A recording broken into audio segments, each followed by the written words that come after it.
ఈ program Joyce Meyer ministries partners మరియు friends ద్వారా స్పాన్సర్ చేయబడింది.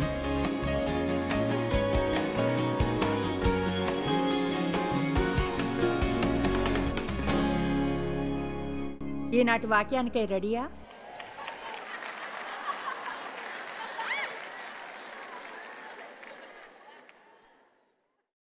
నన్ను చూసి మీరు కావలసినంతగా నవ్వకుండా అయితే మనలోని ప్రతి ఒక్కరికి జీవితంలో ఈ హ్యాంగింగ్ ఉంటూనే ఉంటుంది. అందరూ దీన్ని చూడాలనుకుంటున్నాను. ప్రతి ఒక్కరూ కూడా నేను నమ్ముతాను, ప్రత్యేకంగా మన వెస్ట్రన్ కల్చర్లో మన జీవితం పైన ఇలాంటి హ్యాంగింగ్ ఉంటుంది. మనం దాన్ని గుర్తించం.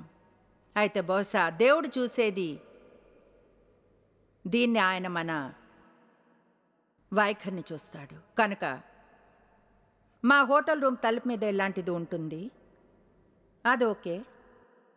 అయితే ఆ సైన్ తలుపు మీద ఉంటే దాని అర్థం ఏమిటంటే, నన్ను విసిగించకండి, తలుపుని తట్టకండి, డోర్ బెల్ని కొట్టకండి, మూత చేయకండి, మీరు నేనున్న చోటుకి రాకండి. మీరు హోటల్ రూమ్లో ఉండడం ఒక విషయం, మీ జీవితం పైన ఉండడం అనేది పూర్తిగా వేరే విషయం. ఇతరుల గురించి బోధిస్తున్నాం. ఇతరులు అంటే మనకి ఎదురుగా ఉన్నవారు. మరెలా మనం స్వార్థంగా ఉండకుండా సంతోషంగా ఉండి ఎలాంటి ఆనందాన్ని వెతుక్కోగలరు, ఎలాంటి లోపల ఆధ్యాత్మిక తృప్తిని పొందగలరు? మీరు జీవితంపై నుంచి ఇలాంటి వాటిని తీసివేసినప్పుడు చూడండి, మీరు దేవునికి అందుబాటులో ఉంటే రోజు క్రమంగా మీరు ట్రై చేయొచ్చుగా. మీకు ప్రార్థించే కొత్త విధానం చెప్తాను. మీరు ఉదయాన్ని ప్రార్థించేప్పుడు ట్రై చేయండి. మీరు దేవుడు మీకేం చేయాలో చెప్తే పర్వాలేదు, అదేమి సమస్య కాదు అంటాడు. మీ పిటిషన్లను నా వద్దకు తండి. అయితే దానికి నేను ఏదో జత చేస్తాను.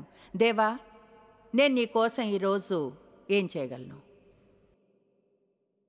రోజు అలా ప్రార్థిస్తారా? దేవా, ఈరోజు నేను నీకు ఏం చేయగలను? ఎందుకంటే ఖచ్చితంగా దేవుడు మిమ్మల్ని దేనికైనా యూజ్ చేయాలనుకుంటాడు. ఒకవేళ మీరు కానీ ఆయన్ని చేయనివ్వనిస్తే. ఈనాటి సందేశం పేరు సింపుల్గా నన్ను డిస్టర్బ్ చేయకండి. లూకా 10:33. తండ్రి, ఈనాటి వాక్యానికై స్తుతులు ప్రార్థిస్తున్నాం. అది ప్రజల జీవితాలపైన ప్రభావం చూపుతుందని. వాళ్ళు వాక్యాన్ని వినడమే కాదు, బయటికి వెళ్ళి దాన్ని చెయ్యాలి. ఆమేన్. చూడండి, ఎన్నో కథలున్నాయి. యేసు బైబిల్లో చెప్పినవి ఎంతో అద్భుతమైనవి. ఎన్నిసార్లు చదివినా వాటిని నిజం చెప్పాలంటే ఇంకొంచెం వాటి నుంచి పొందుతూనే ఉంటాం ప్రతిసారి. 27వ వచనంతో ఆరంభిద్దాం. లూకా 10 చెప్తుంది, తెలుసా, కొంతమంది బహుశా తెలివైన వారు యేసుని అడిగారు ఆయన ఆజ్ఞల్లో ఏది ముఖ్యమైంది అని. అందుకు ఆయన, నీ దేవుడైన ప్రభును నీ పూర్ణ హృదయంతోనూ, పూర్ణ మనసుతోనూ, పూర్ణ శక్తితోనూ ప్రేమించాలన్నాడు. నిన్ను వలె నీ పొరుగువాన్ని ప్రేమింపవలను. ఆ 3 సంబంధాలు నిజంగా ఎంతో ముఖ్యమైనవి. దేవునితో మీ సంబంధం, మీతో మీ సంబంధం, మీ పొరుగువానితో మీ సంబంధం. స్వార్థంగా ఉండకండి అంటే మిమ్మల్ని ప్రేమించుకోవద్దని చెప్పడం లేదు, మీకు విలువనిచ్చుకోవద్దని చెప్పడం లేదు, మిమ్మల్ని చూసుకోవద్దన్నా. నేను కేవలం చెప్పేది మీ గురించి జీవించవద్దని. మన పూర్తి లోకం యొక్క కేంద్రంగా ఉంటామని, అందరూ మనల్ని చూడాలని అనుకుంటాం వాళ్ళ జీవితంలోనూ అత్యంత ముఖ్యమైన విషయంలా. అందుకైనా నీవు సరిగ్గా ఉత్తరమిచ్చితివి, అలాగు చేయుము. ఇప్పుడు చూడండి, చూడండి, ఇది బాగుంటుంది. అతడు అన్నాడు, నీ దేవుడైన ప్రభును పూర్ణ హృదయంతోనూ, పూర్ణ శక్తితోనూ ప్రేమింపవలను, నిన్ను వలె నీ పొరుగువాన్ని ప్రేమింపవలను. అందుకు యేసు, సరే అలాగ చేయుము, అప్పుడు జీవించెదవు, దేవుని రాజ్యంలో ధన్యమైన సంతోషమైన నిత్య జీవనాన్ని ఆనందించెదవు. అంటే ఆయన అంటున్నాడు, మీ జీవితం అప్గ్రేడ్గా ఉండాలంటే అటువంటి జీవితం కావాలని ఫీల్ అవుతున్నారా? తెలుసా మీరు ఎలా అంటే, ఓ నేను దీన్ని పై స్థాయికి తీసుకువెళ్తాను.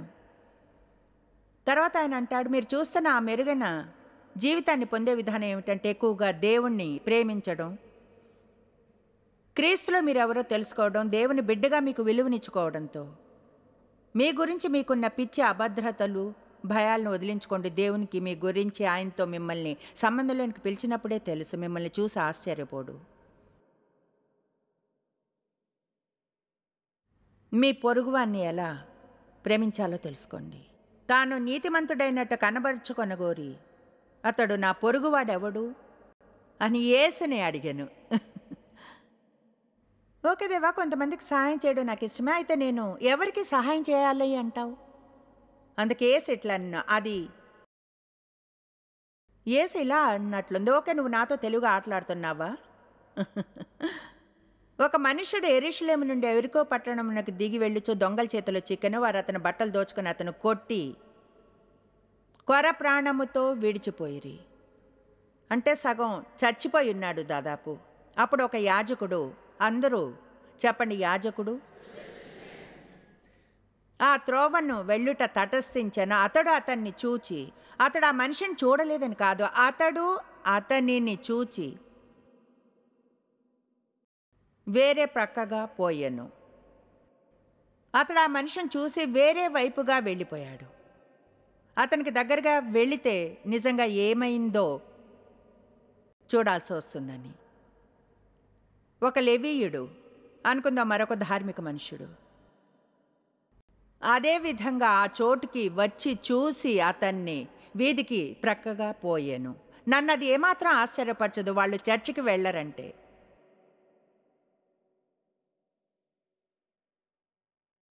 అందుకేనేమో అంత తొందరలో ఉన్నారు ఆ రోజు. అసలు వాళ్ళకి ఎవరిని ప్రేమించడానికి సమయం లేదనుకుంటాను. చర్చికి వెళ్ళాలనుకున్నారు మరో ప్రసంగం వినడానికి. కమాన్, మీరు వచ్చారు, దీన్ని అర్థం చేసుకోండి. అదెంతో ఈజీ, అందరం కలిసి రావడం, దీని గురించి థియరీ చెప్పుకోవడం, ప్రేమించే ప్రజల గురించి గొప్ప ఆరాధనా గీతం వ్రాయడం ఈజీ. ఈనాడు అన్ని రకాల వారు ఉన్నారు. ఎక్కువ పాటలు ప్రేమను గురించి వ్రాస్తున్నారు గతంలో కంటే. అయితే ఈ భూమి మీద ఉన్న ప్రతి ఒక్క క్రైస్తవుడు కూడా రోజుకి కాళ్ళు కడిగే వర్గం క్రిందకొచ్చే ఒక కార్యాన్ని చేస్తే,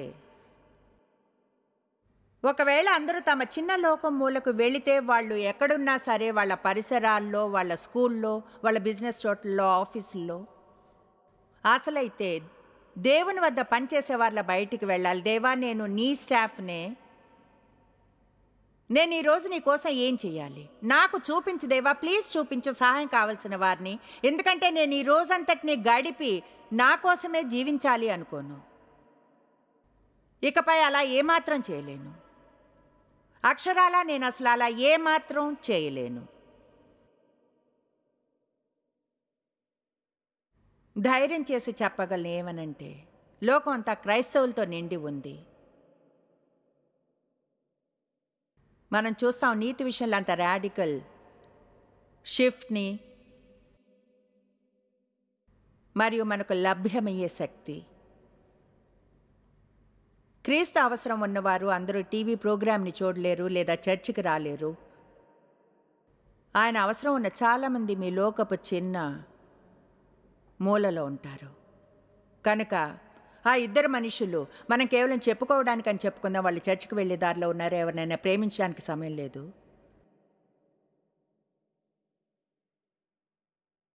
అయితే ఒక సమరయుడు యాజకునికి లెవీయునికి నిజంగా ఎవరి పట్ల అయితే వైఖరి ఉందో చెప్పాలంటే,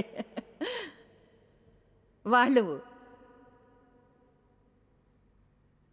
మనలా పవిత్రులు కారు. అతడు ప్రయాణమైపోవచ్చు, అతడు పడి ఉన్న చోటుకి వచ్చి అతన్ని చూచాను. విషయాలను గ్రహించాలని ప్రార్థించండి. ఏమంటారు? ప్రార్థించండి, మన చుట్టూ ఏం జరుగుతుందో చూసేలా. బైబిల్ చెప్తే చూసి ప్రార్థించండి అని. దాని అర్థం చూసి వ్యర్థంగా మాట్లాడమని కాదు, చూచి విమర్శించమను, తీర్పు తీర్చమను. ఎంతోమంది చూసేవారు ఉన్నారు క్రీస్తు శరీరంలో, ఆల్ రైట్. కానీ చూచి ప్రార్థించే సంగతి ఏమిటి? చెప్పాలంటే దేవుడు నాకు 2 ఏళ్ల క్రితం చెప్పాడు, ఎన్నడూ ఎవరికైనా ఏమైనా చేయమని నన్ను అడగొద్దు, నీకుగా నువ్వు ఈజీగా చేయగలివి, చెయ్యాలనుకోనివి. ఓ దేవా, ప్లీజ్ సిస్టర్ బ్రౌన్కి హెల్ప్ చేయి, ఆమెకు కావాల్సిన కొత్త పరుపు కోసం. నీకేమైంది, వెళ్ళి ఒకటి కొనివ్వు.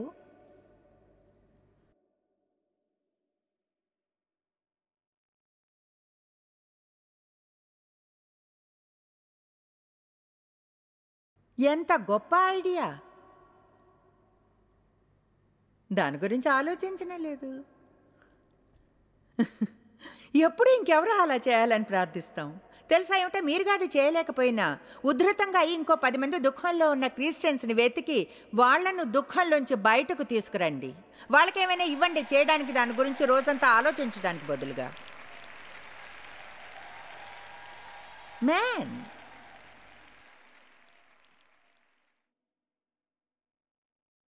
అయితే ఒక సమరయుడు ప్రయాణమైపోవచ్చు. అతడు పడి ఉన్న చోటుకు వచ్చి అతన్ని చూచి అతని మీద జాలిపడి, దేవా మనం జాలిపడాలి.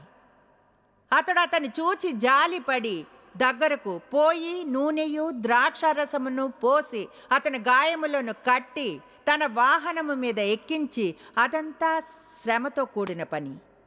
ఎదిగిన మనిషిని ఒక గొర్రె మీద కూర్చోబెట్టడం అంటే, ఒక పూటకూళ్ళ వాని ఇంటికి తీసుకొని పోయి అతన్ని పరామర్శించను. ఇప్పుడు మీకు చెప్తున్నాను, ఈ సమరయుడు కూడా ఎక్కడికో వెళ్తున్నాడు. అతనేమీ ఏదో ఊరు తిరగడానికి వెళ్ళలేదు. ఆ రోజు ఎవరైనా పడి ఉంటే పరామర్శించి డబ్బుని సమయాన్ని ఇవ్వడానికని. అతడు కూడా యాజకుడు, లేవీయుడిలానే. అయితే అతడు వాళ్ళు చూడందేదో చూశాడు. అతడు ఆ వ్యక్తిని గుర్రం మీదకి ఎక్కించి పూటకూళ్ళ వాని ఇంటికి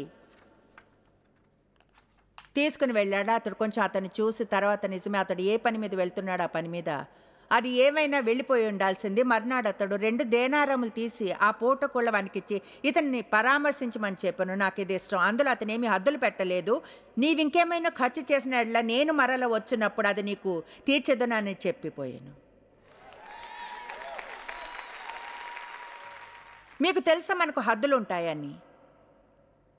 అది ఎలా అంటే అలా చర్చిలో చేస్తాం. తర్వాత ఇలాంటి మీటింగులకు వచ్చిన ప్రతిసారి మనం $5 లేక $10 లేక ఎంతో ఇస్తాం. ఎందుకంటే అది చూడండి, ఒకలా అది సైడ్ లైన్ విషయం. మనం చేస్తాం, గాళ్ళే పడిపోతాం ఆలోచిస్తూ. మనం దేవుని గురించి మరింత ఓపెన్గా ఉండాలి. ఆయన మనల్ని ఏం చేయమంటున్నాడు అన్న విషయంలో. అదేమీ కూడా ఇది కేవలం ఎంతో చిన్నది, చర్చిలో మీరేం ఇస్తారన్న దాని గురించి, అది నిజంగా దాని గురించి కాదు. జీవితాన్ని ఎలా జీవిస్తారన్నది చర్చిలో ఇచ్చే కొంచెము మనం వినే ప్రసంగాలను గురించి. అది కేవలం దేవుడు మన నుంచి వెళ్ళాలనుకుంటున్నాడో, మనం ఎలా జీవించాలనుకుంటాడో.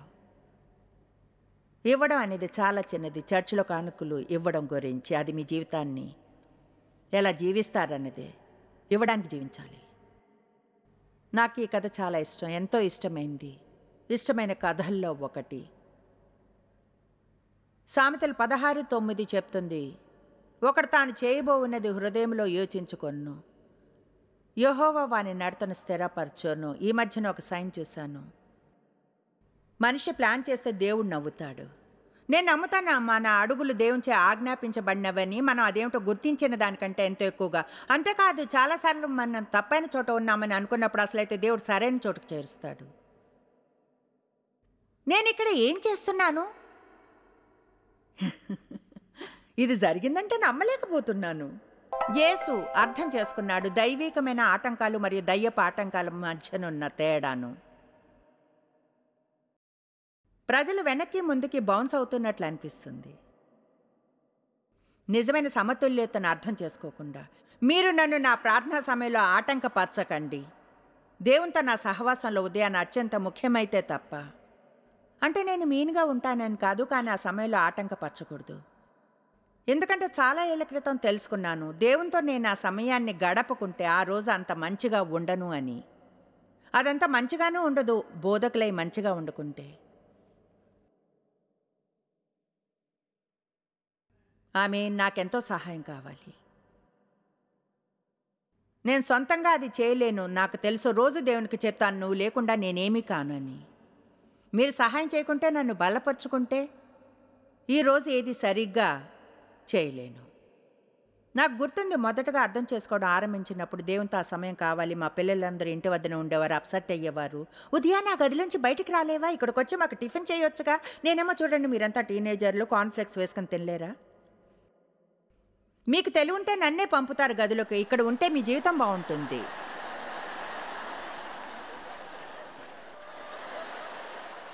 కనుక ఆ విషయంలో మాత్రం ప్రజలు మిమ్మల్ని ఆటంకపరచనివ్వకూడదు. దేవునితో మీ సమయం గడపాలి, ఎందుకంటే మీరు వేరే దేనికి పనికిరారో ఒకవేళ అది చేయకుంటే. అయితే అప్పుడు మిగతా రోజంతా మనం దేవునితో మనసు విప్పి ఉండాలి. ఒక ప్లాన్ వేసుకుని దాన్ని వర్క్ చేయండి. దేవుడు దాన్ని ఆటంకపరిచేంత వరకు. ఆయన మీ ప్లాన్ని అడ్డుకుంటే ఎంత సమయం మీరు గడిపినా ఆయన చేయమన్న దానికి ఆయన ఆ సమయాన్ని తిరిగి మీకు ఇస్తాడు. వేరే ఏదైనా ఈజీగా చేస్తాడు, లేదా దాంతో సహాయం చేయడానికి వేరే ఎవరినైనా పంపుతాడు. ఇది చేయడానికి మనకు ఎన్నో విధానాలు ఉన్నాయి. నా భర్త ప్రజలతో అద్భుతంగా మాట్లాడగలరు. వారిలో ఆసక్తిని చూపించి బహుశా చాలామంది ఇతరులు గందరగోళం చేసే వాటితో కూడా.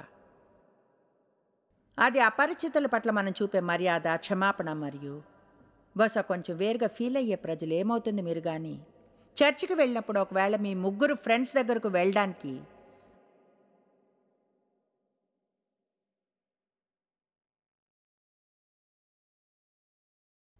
బదులుగా ఇలా అంటే, దేవా ఎవరినైనా కొత్త వారిని చూపించి ఈరోజు ఒంటరిగా ఉన్న వారిని, గాయపడుతున్న వారిని మీరు వెళ్ళి వాళ్ళు ఉంటే వాళ్ళను వచ్చి మీతో మీ ఫ్రెండ్స్తో కలిసి కూర్చోమంటే ఎలా ఉంటుంది? అయితే చూడండి, అలా చెయ్యం. తెలుసా అది ఎలా అంటే, నేను చర్చికి వెళ్తున్నాను, నన్ను విసిగించకండి, నేను నా ప్యూలో కూర్చుంటాను, ఎవరు నా సీట్లో కూర్చోకండి, ఎందుకంటే నేను కూర్చుంటాను, నేను 3వ వరుసలో చివరి సీట్లో కూర్చుంటాను, అందరికీ తెలుసు అది, ఎవరు నా సీట్లో కూర్చోకండి. కమాన్, నాతో పెట్టుకోకండి, నేను ఒక క్రిస్టియన్ని. ఓ హల్లెలూయా. ఓకే, మరొక అద్భుతమైన వచనం అక్షరాల నాకెంతో నచ్చినది. అపస్తుల కార్యములు 10:38. దేవుడు నజరేయుడని యేసుని అభిషేకించిన అందరికీ అభిషేకం కావాలి. నాకు అది ఇష్టం. అదేదనగా దేవుడు నజరేయుడని యేసుని పరిశుద్ధాత్మతోనూ శక్తితోనూ అభిషేకించెను. ఆయన మేలు చేయుచు సంచరించుచుండెను. అందరం అలా చేస్తుంటాం. రోజు మీరు ఇంటి నుంచి బయటికి వెళ్తారు, మీకు వెళ్ళడం గురించిన పరిచర్య ఉంది. ఎంతమందికి అర్థమైంది? చూడండి, మీరు నిన్నేం చేశారు? పచారీ కొట్టుకు వెళ్ళాను, క్లీనర్స్కి వెళ్ళాను, షాపింగ్ మాల్కి వెళ్ళాను, ఇక్కడికి వెళ్ళాను, అక్కడికి వెళ్ళాను. ఎంతమందిని ముట్టుకున్నారు? లేదా ఉత్తమమైంది చేశారు, వారిని ఇగ్నోర్ చేయడానికి, ఎవరితోనూ మాట్లాడకుండా, నవ్వడానికి కూడా సమయం లేకుండా. బహుశా అన్నిటికంటే పెద్ద బండి నిండా సామాన్లు కొన్నారు. ఒక వృద్ధురాలుంది అక్కడ, 2 సామాన్లు ఉన్నాయి. కానీ మీరు ఆమెను మీ ముందు పంపాలని అనుకోలేదు, తొందరలో ఉన్నారు కనుక. కానీ బ్లెస్ గాడ్, మీ దగ్గర మీ బంపర్ స్టిక్కర్ ఉంది, మీ క్రాస్ ఉంది మెడ చుట్టూ, మీ టీషర్ట్ మీద చేప కనిపిస్తుంది, జాయిస్ మీరు కాన్ఫరెన్స్లో కొన్న దాని మీద. కమాన్, అందరికీ తెలుసు నిజం చెప్తున్నానని. నేను ఈ స్టఫ్ అంతా నా జీవితం కొరకు పొందాను కనుక ఎవరిని బాధ పెట్టడం లేదు. యేసుని ఆటంకపరచవచ్చును. మత్తయి 8 చూద్దాం. అంటే నాకు ఆశ్చర్యంగా ఉంటుంది ఆయన ఏమేం చేశాడో సంచరిస్తున్నప్పుడు. మత్తయి 8, యేసు జీవితంలోని ఒక రోజు మొదటి వచనం. ఆయన కొండ మీద నుండి దిగి వచ్చినప్పుడు, ప్లీజ్ గమనించండి, ఆయన కొండ మీద ఆరంభించాడు దేవునితో సమయాన్ని గడుపుతూ. ఆ పని చేసేంత వరకు ఆయన క్రిందకు రాలేదు. దేవునితో సమయం గడపనంత వరకు సంచరించవద్దు. బహుజన సమూహములు ఆయన్ను వెంబడించని, ఇదిగో కుష్ఠరోగి వచ్చి ఆయనకు మ్రొక్కి ఆయన ఆరాధించి అన్నాడు, ప్రభువా నీకు ఇష్టమైతే నన్ను శుద్ధినిగా చేయవలను. అందుకు ఆయన చెయ్యి చాపి వాడిని ముట్టి, నాకిష్టమే. ఇక్కడున్న వారందరూ చెయ్యి చాపేలా అనండి, నాకిష్టమే. నువ్వు వారిని చూసావు దేవా. ఓ, మీరు అది ఇప్పుడు పొందారు. చాలా ఆలస్యమైంది, తిరిగి దాన్ని తీసుకోలేరు. దేవుడు మిమ్మల్ని చూశాడు.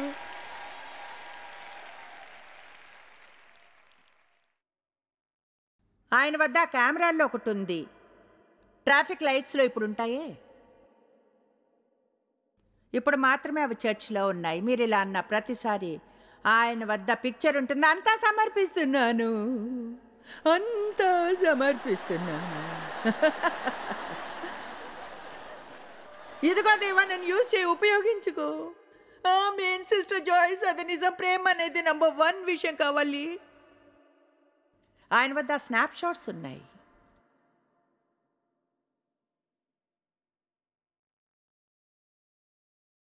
అప్పుడు యేసు అన్నాడు, ఎవరితోని ఏమీ చెప్పకు సుమి, నీవు వెళ్ళి యాజకునికి కనబరుచుకొని మోషే నియమించిన కానుక సమర్పించుమని వానితో చెప్పిన. ఆయన కపెర్నహూములో ప్రవేశించినప్పుడు ఒక శతాధిపతి ఆయన వద్దకు వచ్చి, ప్రభువా, నా దాసుడు పక్షవాయుతో మిగులు బాధపడుచు ఇంట్లో పడి ఉన్నాడని చెప్పి ఆయన్ను వేడుకొని, యేసు నేను వచ్చి వాని స్వస్థ పరచెదను అని చెప్పాను.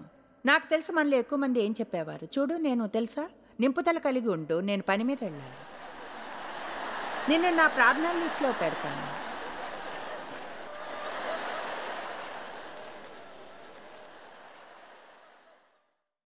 అయితే నేను ఈరోజు చెప్పాలనుకుంది చెప్తా. మధ్యాహ్నం వెళ్ళిపోతున్నాను.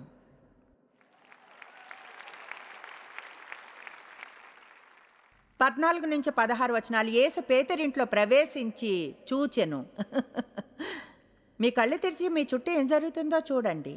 జ్వరంతో పడి ఉన్న తన అత్తను చూచి ఆమె చెయ్యి ముట్టగా జ్వరం ఆమెను విడిచాను. అంతటా ఆమె లేచి ఆయనకు ఉపచారం చేసాగాను. సాయంకాలం అయినప్పుడు జనులు దయ్యములను పట్టిన అనేకులను ఆయన వద్దకు తీసుకొని వచ్చిరా. ఆయన మాట వలన దయ్యములను వెళ్ళగొట్టి రోగుల నెలను స్వస్థపరచెను. అది అలా అలా సాగిపోతుంది. నా వద్ద ఒకదాని తర్వాత మరొక వచనం ఉంది కనుక యేసును ఖచ్చితంగా ఆటంకపరచవచ్చును. మనం ఖచ్చితంగా ఫోకస్ అయ్యుండి దేవుడు దేనికి పిలుపునిచ్చాడో తెలుసుకోవాలంట. కానీ ప్రజలు యూజ్ చేసుకుని పిచ్చి విషయాల కొరకు ఆటంకపరచకూడదు. కానీ దేవునికి మనం అందుబాటులో ఉండాలి. ప్లీజ్ తప్పుగా అర్థం చేసుకోకండి, కానీ కొన్నిసార్లు మనం చర్చి నుంచి ఎక్కువగా చేస్తాం. ఒక బిల్డింగ్గా దేవునితో సమయం వెచ్చించడానికి వెళ్ళేదిగా. నిజం ఏమిటంటే మనమే సంఘం. మనం ఈ జీవితాన్ని మనం వెళ్ళే ప్రతి చోట కూడా జీవించాలి. మనకు అదే కావాలి. ప్రజలు అక్కడికి చేరి వాళ్ళు వెళ్ళిన ప్రతి చోట జీవితాన్ని జీవించాలి. మీకు ఐడియా అయినా ఉందా ఎంతమంది గదిలో ఉన్న వాళ్ళు ముట్టుకోగలరు అని? మై గుడ్నెస్, అది అద్భుతంగా ఉంటుంది.